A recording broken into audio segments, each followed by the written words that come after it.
Cette vidéo est sponsorisée par Card Market, le meilleur site pour acheter et vendre vos cartes.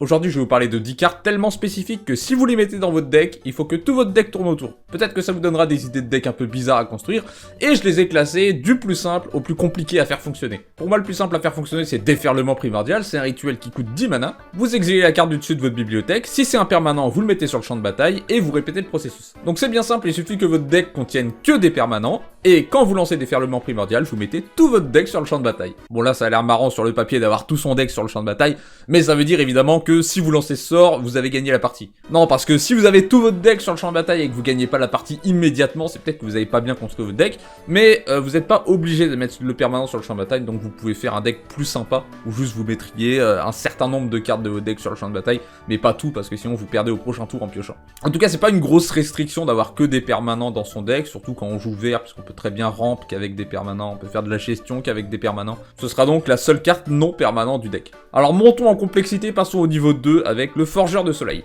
Cette fois-ci, c'est un équipement. Il coûte 3 et s'équipe pour 3, la créature équipée à plus 4, plus 0, c'est pas l'important.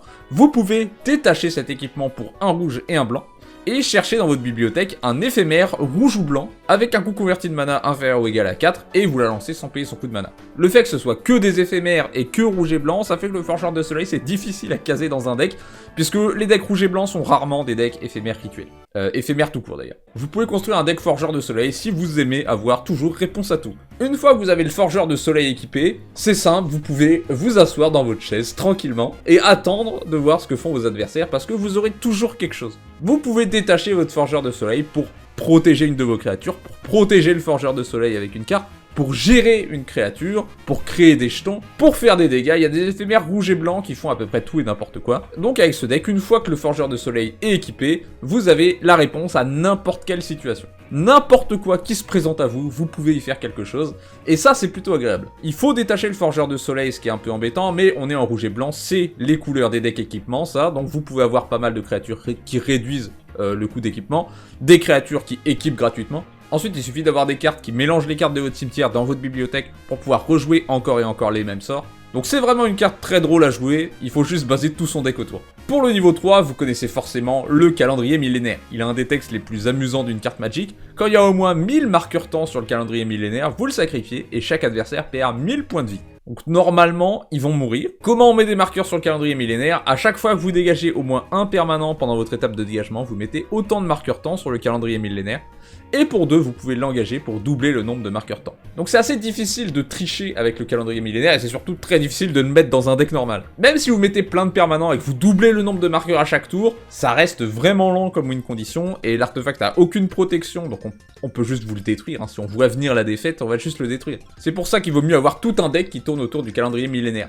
À quoi ça ressemblerait? Le meilleur moyen d'arriver à 1000 marqueurs, c'est quand même pas de proliférer, hein, c'est pas très rapide. Je pense qu'il vaut mieux faire ce qu'il y a écrit et doubler le nombre de marqueurs temps. Vous avez quelques cartes qui permettent de doubler les marqueurs sur un artefact, mais vu que c'est déjà écrit sur le calendrier, vous avez juste à le dégager. Donc vous jouez des cartes qui dégagent des artefacts, vous l'engagez pour doubler, vous le dégagez, vous l'engagez pour doubler, et là ça peut aller un petit peu plus vite. Ou alors on pourrait imaginer un combo où on copie une infinité de fois une carte qui crée un jeton Lithoforce engagé, puis à l'étape de dégagement, vous dégagez 1000 Lithoforce et vous mettez 1000 marqueurs sur le calendrier millénaire. Bon, je sais pas, soyez créatifs. Passons au niveau 4 avec Wild Pair, Pair Sauvage. C'est un enchantement qui coûte 6 mana. À chaque fois qu'une créature arrive en jeu, si vous l'avez joué depuis votre main, vous pouvez chercher dans votre bibliothèque une carte de créature ayant le même total de force et d'endurance et la mettre en jeu. Donc ça, c'est une carte qui est très dure à inclure dans un deck. Et dès que vous la mettez dans un deck, vous êtes obligé d'y réfléchir, de passer par toutes vos créatures et de compter la force et l'endurance totale. C'est pour ça qu'il vaut mieux faire tout un deck qui tourne autour, c'est-à-dire un deck rempli 2-2-2, un deck rempli de 3-3, ou alors des 3-4, des 4-3,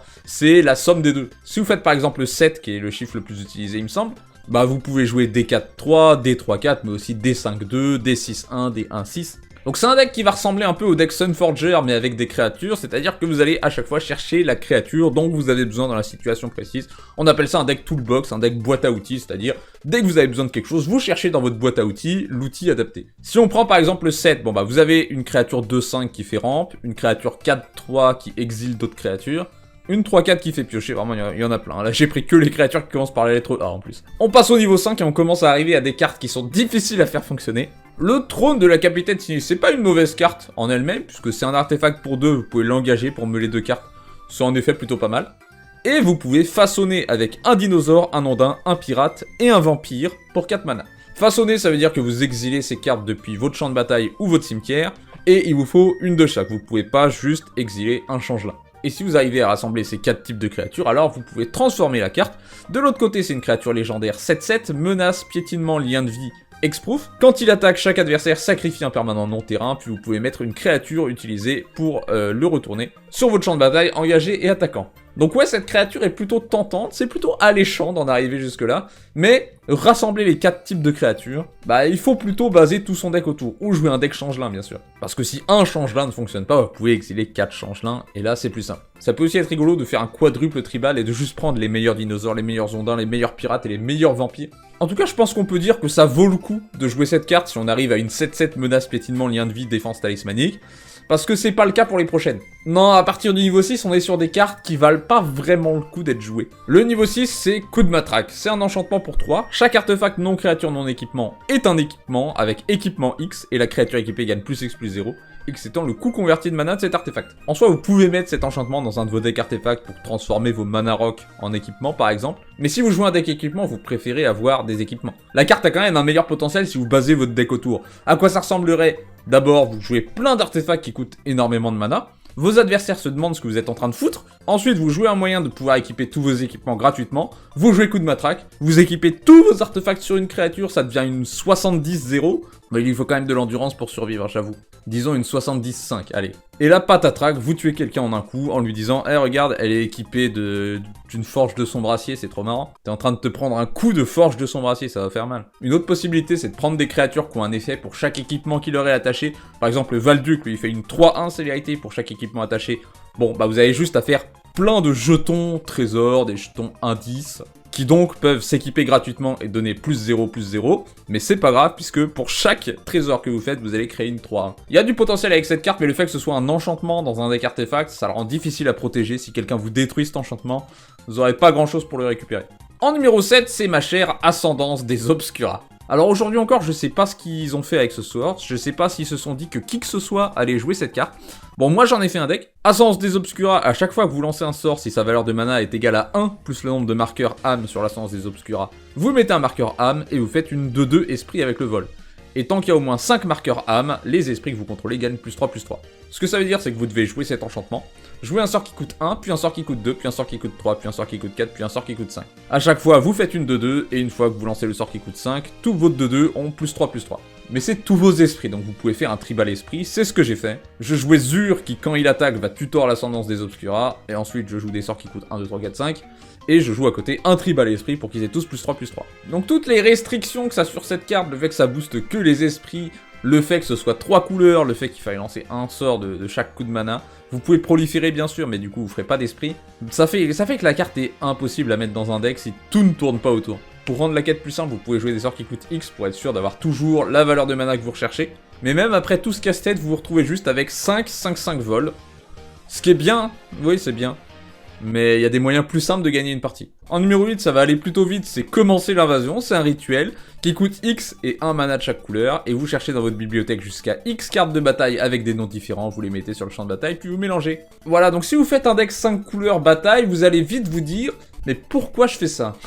Qu'est-ce que vous avez à gagner à jouer plein de batailles? Il n'y a aucun payoff aux batailles, presque. Et le problème de jouer plein de batailles, c'est qu'il vous faut aussi des créatures qui vont taper les batailles, donc c'est vraiment difficile de faire un deck bataille. Je comprends pas que cette carte soit déjà sortie, je comprends qu'elle existe, enfin qu'elle existe dans le futur, mais là on n'a pas assez de batailles, on n'a pas assez de synergie avec les batailles pour en faire quelque chose. Quand il y aura de nouvelles batailles, peut-être que cette carte gagnera un petit peu d'importance, je ne crois pas non plus très fort, parce que comme je l'ai dit, il n'y a pas beaucoup d'intérêt à avoir plein de batailles sur le champ de bataille. Après, les batailles, évidemment, elles ont des effets d'arrivée en jeu, donc c'est pas non plus nul d'en avoir plein d'un coup, ça vous fait plein de TB, mais ça va pas vous faire gagner. Pour le niveau 9, exceptionnellement, on a 2 cartes. Il y a 2 cartes qui sont sorties dans la nouvelle Capenna, et qui ont comme restriction de jouer que des sorts tricolores. Mais exactement tricolore, hein, c'est pas au moins 3 couleurs, c'est ça qui est chiant. Vous avez Réunion des 5 qui est un rituel qui coûte 3 mana plus 1 mana de chaque couleur. Vous exilez les 10 cartes du dessus de votre bibliothèque et vous pouvez jouer les sorts qui ont exactement 3 couleurs parmi elles ce tour-ci. Et vous ajoutez 2 mana de chaque couleur. Ne dépensez ce mana que pour lancer les sorts avec exactement 3 couleurs. Vu que c'est les seules cartes du jeu qui ont comme intérêt de jouer des sorts tricolores, vous n'avez pas vraiment d'intérêt de mettre ça dans un deck. Parce que vous avez aucun commandant qui va gagner quelque chose avec des sorts tricolores. Moi, je les avais joués avec un deck Ramos, je vous ai d'ailleurs pas présenté la deuxième carte. L'autre, c'est Feu de Signalisation, qui est un artefact pour 3. Quand il arrive, vous faites regard 3. Et chaque sort que vous lancez qui a exactement 3 couleurs a duplication de 3. Donc quand vous le lancez, vous pouvez payer 3 autant de fois que vous voulez pour copier le sort autant de fois. Feu de Signalisation, c'est la moins bonne des deux cartes. Au moins l'autre, elle vous donne plein de mana pour lancer plein de sorts tricolores. Et vous allez voir que c'est très chiant à résoudre, la réunion des 5. Parce que vu que vous avez 2 mana de chaque couleur pour lancer que des sorts tricolores, il va falloir que vous mettiez des dés pour représenter les couleurs, pour bien comprendre laquelle vous utilisez pour lancer quel sort, puisque chaque couleur va être importante. Feu de Signalisation, c'est juste trop d'investissement, j'ai jamais vraiment réussi à faire duplication, je crois. Et en même temps, vous allez parfois lancer des sorts tricolores qui n'ont pas besoin d'être dupliqués. Et encore en même temps, des bons sorts tricolores, il n'y en a pas des tas. Vous avez tous les charmes, voilà, il y a plein de cycles de charmes qui sont tricolores et qui ont plusieurs effets différents, ça c'est assez rigolo. Vous avez Tarkir qui vient de sortir et qui ajoute des cartes tricolores, donc c'est peut-être un peu plus faisable. Mais voilà, c'est pas évident de faire un deck tricolore, mais je veux dire, c'est 5 couleurs tricolores en fait, le deck. C'est ça qui est assez absurde. C'est souvent des commandants qui sont tricolores, et les commandants qui sont tricolores, ils tournent autour d'une stratégie spécifique que vous pouvez pas utiliser dans votre deck. Enfin voilà, c'est vraiment, ça pose plein de problèmes, et c'est les 2 seules cartes du jeu qui parlent de tricolorité. Donc on est vraiment sur quelque chose qui est difficile à faire fonctionner, et croyez-moi, j'ai essayé. Et le niveau 10, le niveau final du boui-boitage, la carte la plus impossible de construire autour, c'est Spike It, encore un équipement. Il coûte 2, il s'équipe pour 2, la créature équipée a +1/+1, et a tous les noms de créatures non légendaires en plus de son nom. En lisant ça, vous êtes en train de vous dire 2 choses. Premièrement, ah c'est cool comme effet. Deuxièmement, à quoi ça sert ?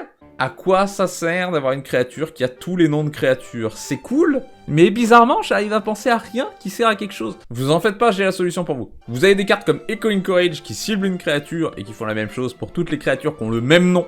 Donc si vous ciblez la créature qui est équipée par Spike It, vous allez donner +2/+2 à toutes vos créatures pour 2 mana. Voilà. Attendez, vous avez par exemple Mythotic Manipulation, vous regardez les 7 cartes du dessus de votre bibliothèque, et vous pouvez mettre sur le champ de bataille un permanent qui a le même nom qu'un autre permanent. Du coup, vous pouvez équiper Spike It à une de vos créatures, et vous pouvez jouer n'importe quelle énorme créature non légendaire du dessus de votre bibliothèque. C'est pas génial? Bon, vous êtes pas convaincu, je vois, je vais devoir sortir mon arme secrète. Ardennes. Avec la capacité d'Ardennes, vous pouvez équiper des équipements à n'importe quelle cible. Vous allez donc équiper Spike It à une créature d'un adversaire. Ensuite, vous jouez The End sur cette créature, vous l'exilez, et vous cherchez la main, le cimetière, la bibliothèque de son contrôleur pour toutes les cartes ayant le même nom, et vous les exilez. Et oui, vous avez bien compris, vous allez pouvoir exiler toutes les créatures non légendaires de la bibliothèque d'un joueur. C'est pas merveilleux?